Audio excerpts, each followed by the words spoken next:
yaitu pengajian Hari Muhammadiyah Kota Depok yang insya Allah pada hari ini akan disampaikan oleh Dr. Kiai Haji Muhammad Ziad MA, Ketua Lembaga Haji dan Umroh Pimpinan Pusat Muhammadiyah. Kepada ayahanda dipersilakan untuk menyampaikan kajian.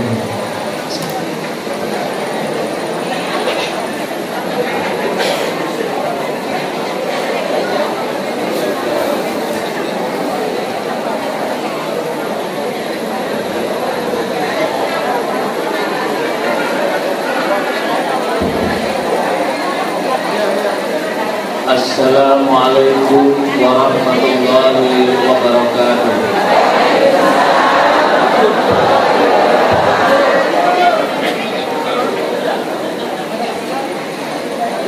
Alhamdulillah haqqa hamdi wa syukru lillahi haqqa syukri. Asyhadu an la ilaha illallah wahdahu la syarika lah wa asyhadu anna Muhammadan abduhu wa rasuluh. Allahumma salli wa sallim wa barik ala Muhammad wa ala alihi wa ashabihi wa man tabal huda, amma ba'd. Yang sama-sama kita hormati Ketua Pimpinan Daerah Muhammadiyah Kota Depok, Al-Ustaz Ali Wartadinata. Sebenarnya tidak perlu saya ceramah karena tadi orator dari Ustaz Ali luar biasa. Kalau ibu-ibu melihat Ustaz Ali Wartadinata ceramah, ibu-ibu akan teringat oratornya Insinyur Juwanda. Ibu tahu Insinyur Juwanda? Alhamdulillah kalau ibu tahu. Saya tidak tahu, Bu, karena umurnya beda. Ibu Ketua Pimpinan Daerah Muhammad Aisyah Kota Depok, Ibu Nur Hayati. Orang tua saya Pak Idrus Yahya. Beliau ini generasi kolonial zaman penjajahan, tapi jiwa dan semangat milenial. Kok tahu dari mana? Setiap saya update status di FB, selalu beliau mengetek dan mendoakan saya. Ibu-ibu kalah sama beliau kan? Para tokoh yang hadir pada kesempatan ini, ibu dari calon DPR RI dari Partai Umat, ibu calon bapak-bapak calon DPRD dari Partai PDIP, dari PAN, dan dari partai-partai lain yang belum hadir pada kesempatan ini, serta hadirin hadirat yang tidak bisa saya sebut satu persatu yang dirahmati Allah Subhanahu wa Ta'ala. Pada pagi hari ini sungguh saya merasa sangat bersyukur sekali bisa hadir di tempat yang amat sangat sejuk, dihadiri ibu-ibu the power of Mama Aisyah dan bapak-bapak Muhammadiyah. Harus kita sebut, Bu. Kalau kita sebut beliau pergi repot urusan ibu-ibu. Salawat dan salam tidak hentinya kita mohonkan kepada Allah Subhanahu wa Ta'ala agar senantiasa dilimpahkan pada suri tauladan umat manusia Rasulullah Muhammad sallallahu alaihi wasallam. Pagi ini saya ngaji di dua tempat sama-sama di Kota Depok. Jam 3 pagi saya berangkat dari rumah supaya bisa mengejar sholat subuh di Masjid Mujahidin Kukusan.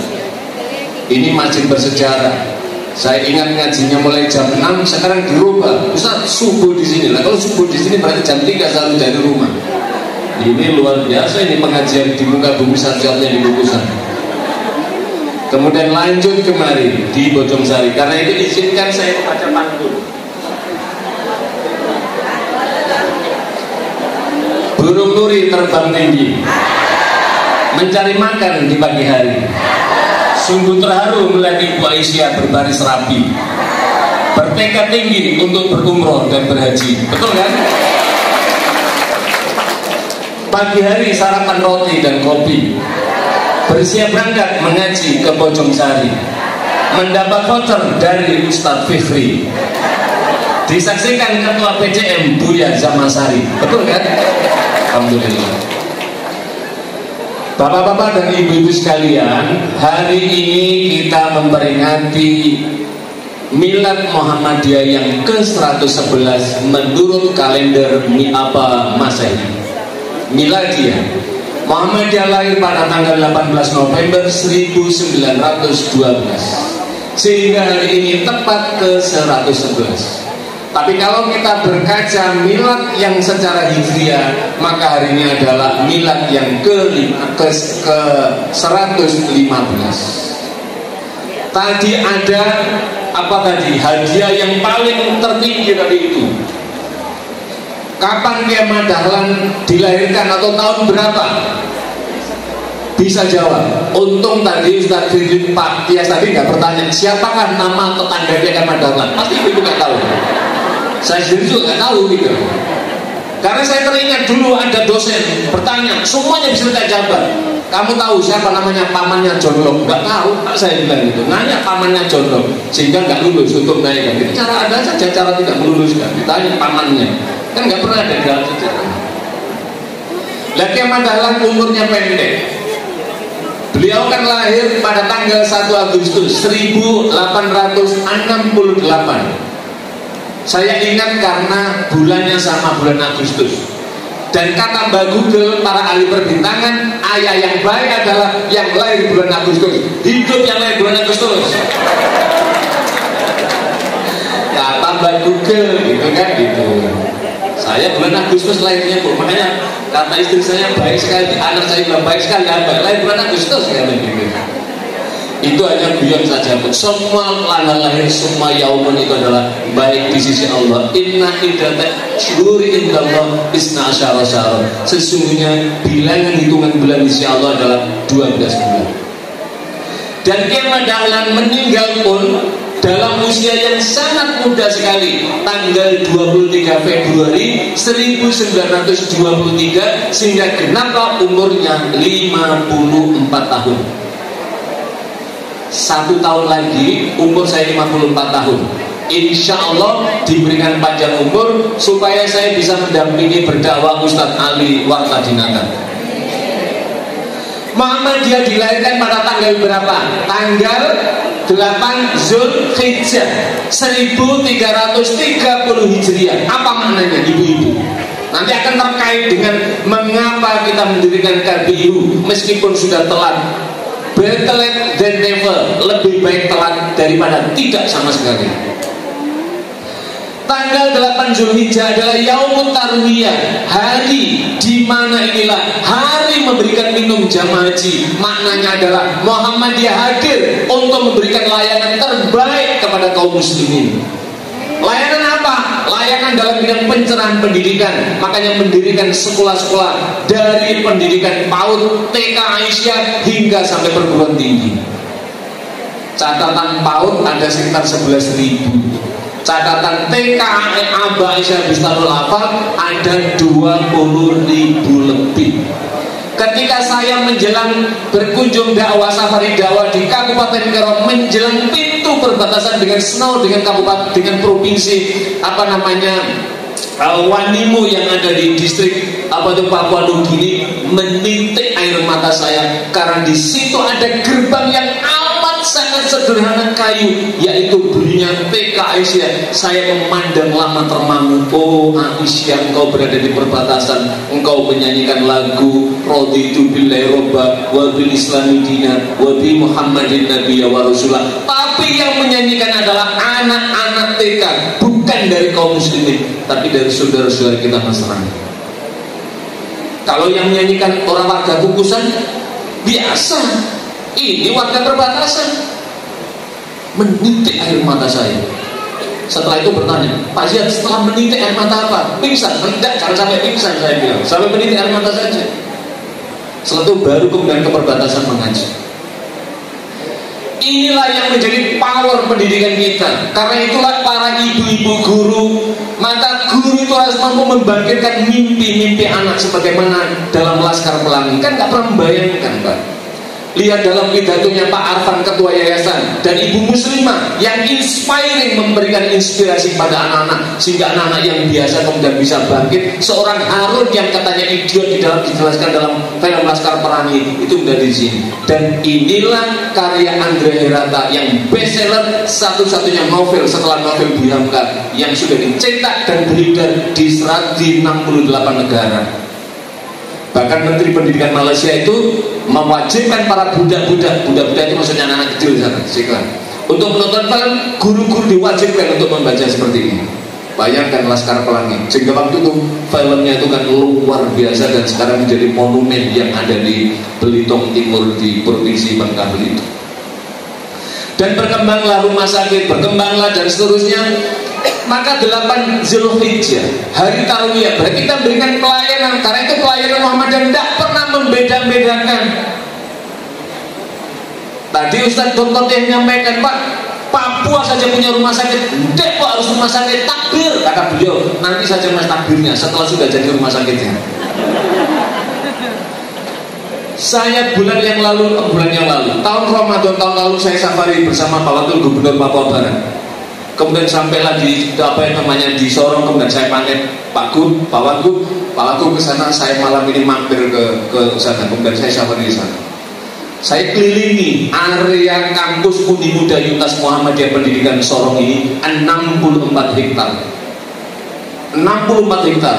Ada asrama yang ketika depan asrama ada kolam ikannya. Ini untuk apa, Pak? Nanti kalau masuk saya nggak punya duit, tinggal nangkap air ini sudah bisa. Ini sudah ada sayur mayur melengkap semuanya. Di area ini juga kebetulan sudah ada yayasan lama, yayasan Kristen yang ada gerejanya. Sehingga kata-kata pandita di sana, Pak Rektor, kuliahnya hari Sabtu Ahad, hari Minggu mereka bilang hari Sabtu Ahad masuk saja supaya gerejanya ramai. Anda bayangkan? Kalau libur hari Ahadnya, maka nggak ada jamaahnya karena mahasiswanya nggak ada, gerejanya sepi. Sehingga hari Ahad pun mereka semangat masuk. Apa? Kita tidak pernah memberikan pelayanan pendidikan kepada siapapun.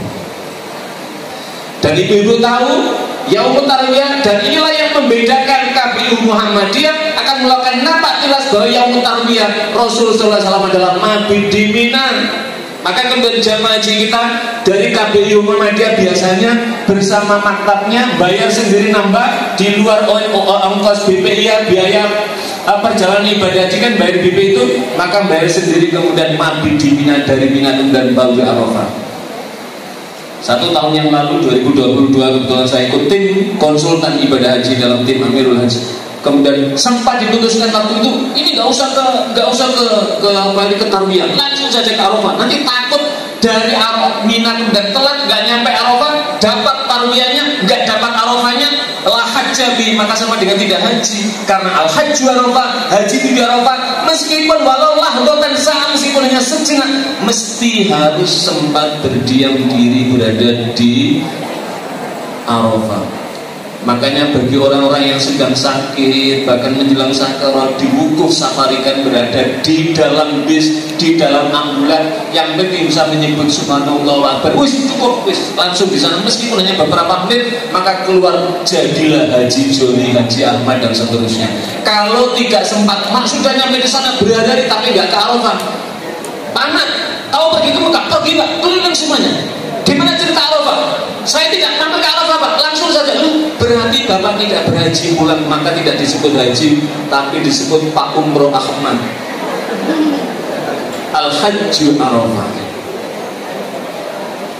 Hari tanggal ke-9 apa namanya itu, tanggal 9 Zulhijjah, apa pelaksanaan apa?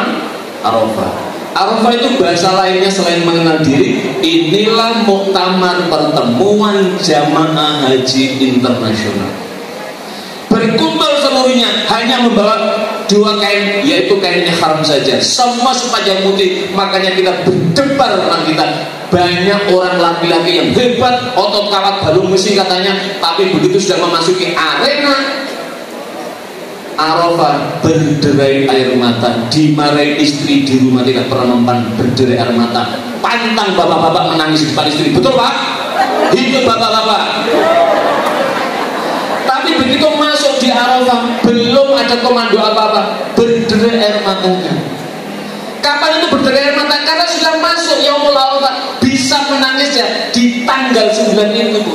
Kalau ibu-ibu datang ke sana di luar itu, ya nggak menangis apa-apa, karena magnetik spiritualnya itu ada di tanggal itu. Air mata berderai, ingat dosa-dosa, ingat sering marahi istri, ingat belanja telat, ingat dompetnya dikusut, ingat ATM nggak pernah diberikan istrinya, macam-macam itu teringat semuanya.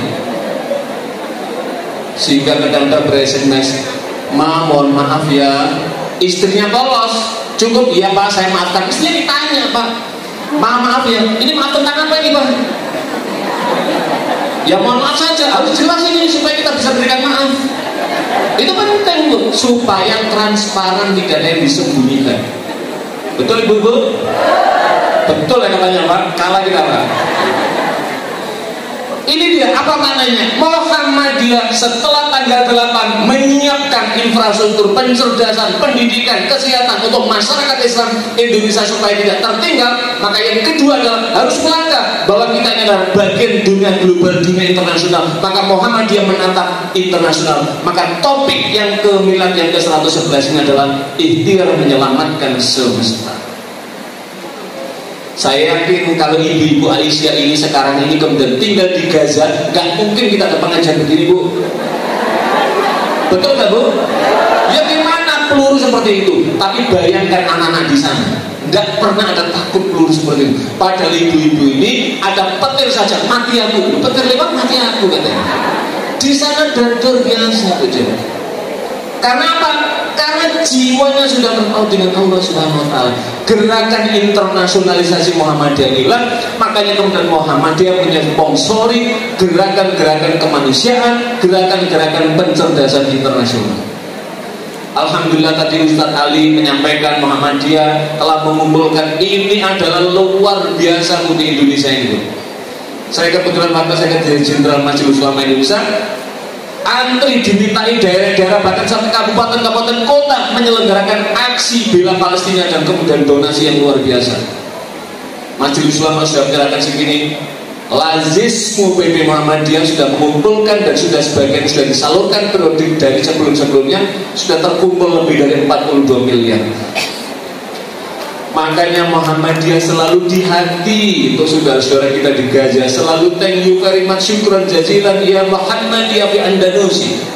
Nanti kalau bahasa Arab salah, nanti kita tanyakan sama Ustaz Fikri. Kalau salah, berarti salahnya Ustaz Fikri, kenapa nggak mengajari Pak Zia? Itu aja. Karena beliau itu pernah tinggal dan bermimpi saja pakai bahasa Arab, yaitu di Tripoli, Libya. Itu dia. Muhammadiyah sehingga mendirikan apa? Mendirikan Muhammadiyah Australian College.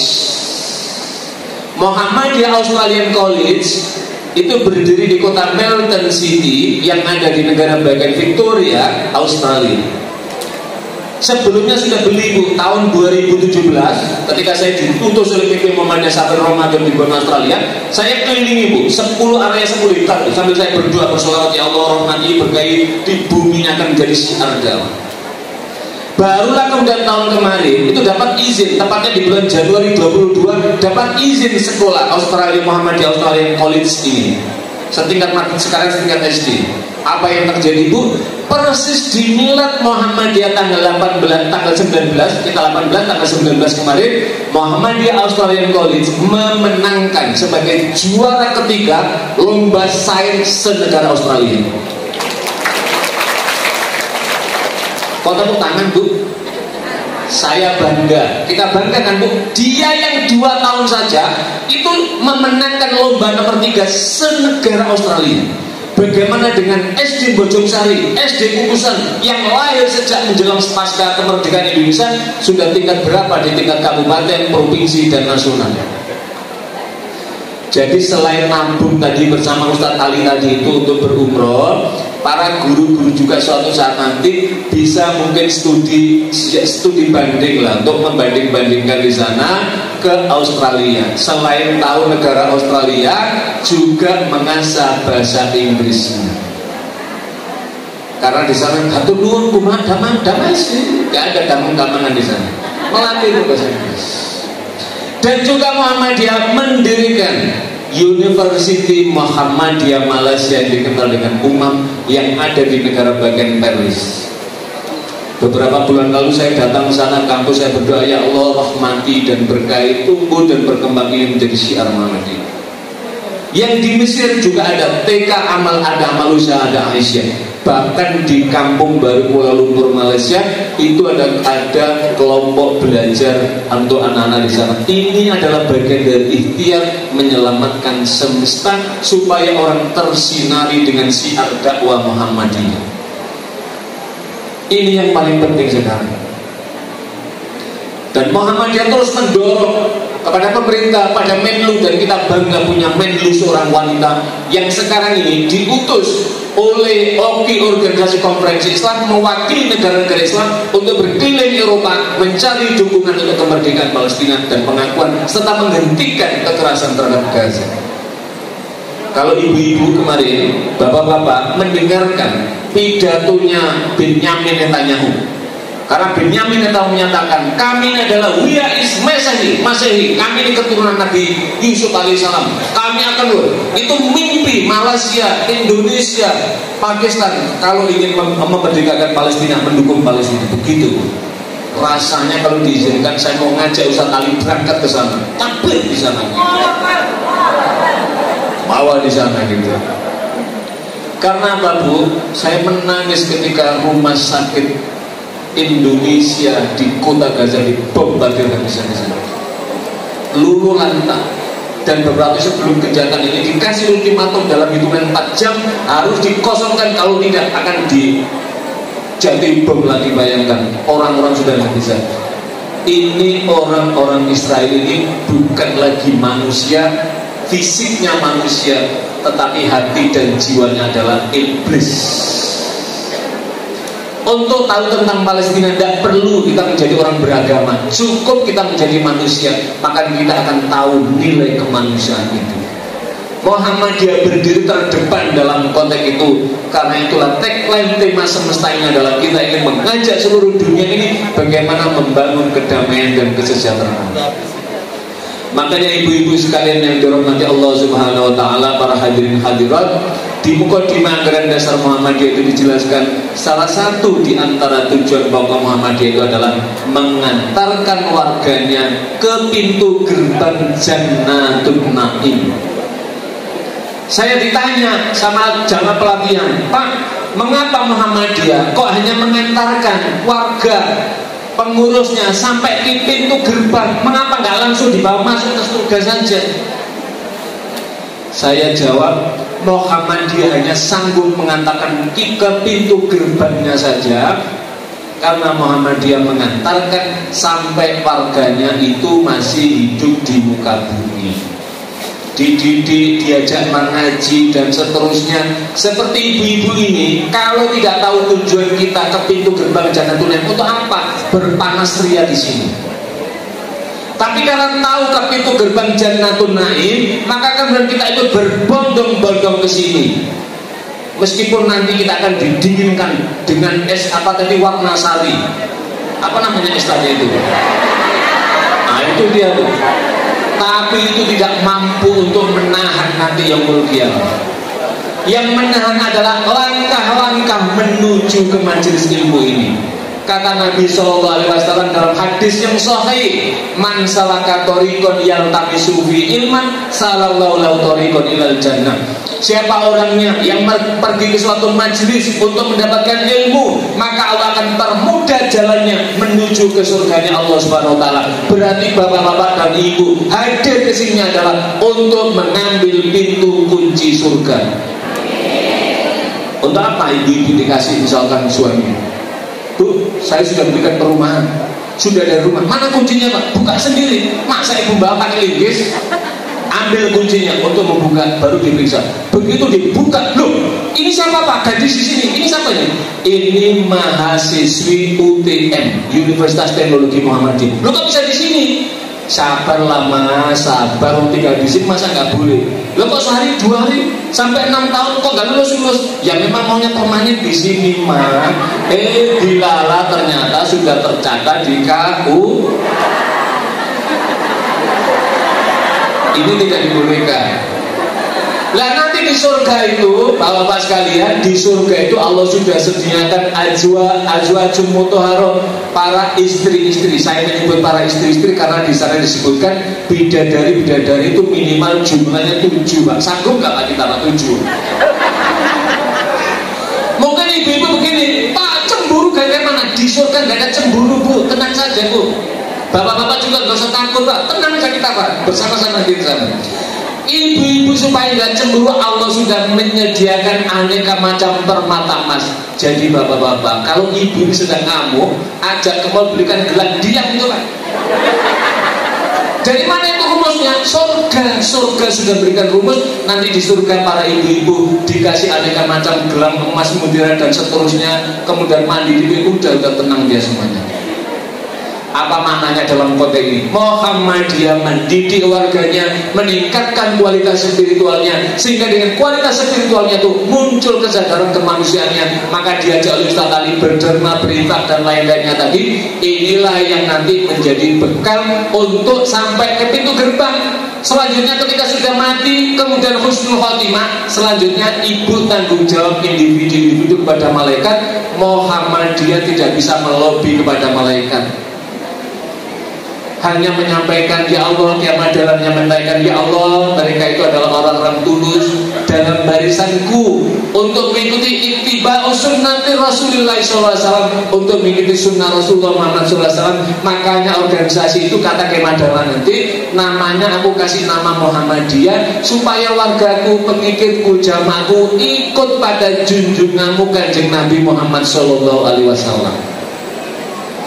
Nah kalau sudah seperti itu berarti apa? Mengajinya pada Al-Quran, mengajinya pada hadis-hadis, untuk apa? Menghidupkan sunnah Nabi. Ketika dijelaskan sunnah Nabi itu saya biasa-biasa. Saya baru meraung menangis ketika berada setelah di pusara Imam Bukhari yang ada di kota Samarkand, negara Uzbekistan. 1 bulan lalu kami Majelis Ulama Indonesia diundang untuk bertemu multaqal ulama Andalusi wal Uzbekistan di kota Tashkent, kemudian mampirlah ke kota naik kereta api 4 jam, 3 jam kemudian nyampe lah ke kota Samarkand. Di sana ada makam Imam Bukhari, pengarang kitab Sahih Bukhari.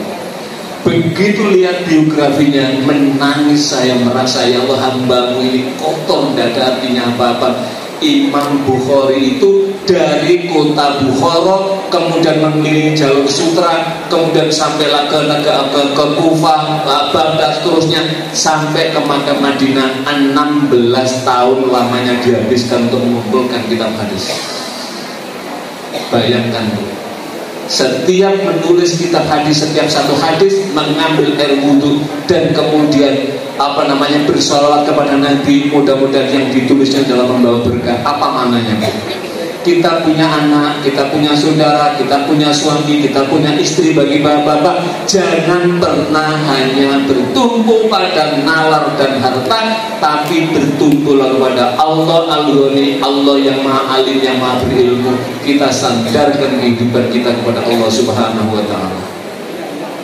Ini penting, apalagi menjelang pilpres. Soal pilpres memang keluar kaidah lakum capres hukum walana capres sunnah.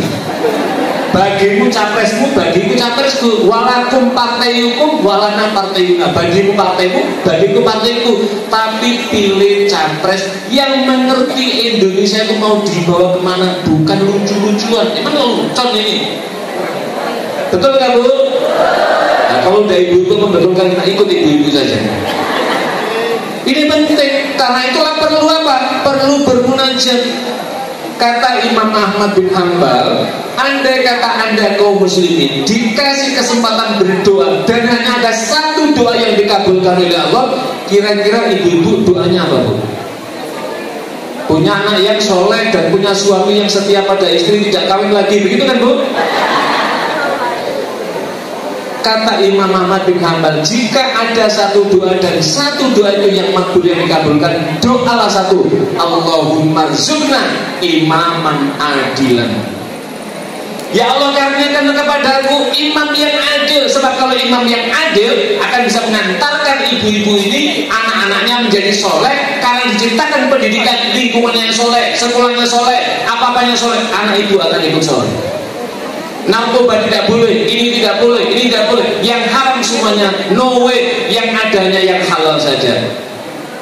Kata Ibnu Khaldun mengatakan ar-rajul ibnu bi'ah dalam mukadimahnya, seseorang itu adalah anak lingkungan. Kalau lingkungannya baik, lingkungannya mendukung, lingkungannya kondusif, maka anak itu akan tumbuh dengan baik.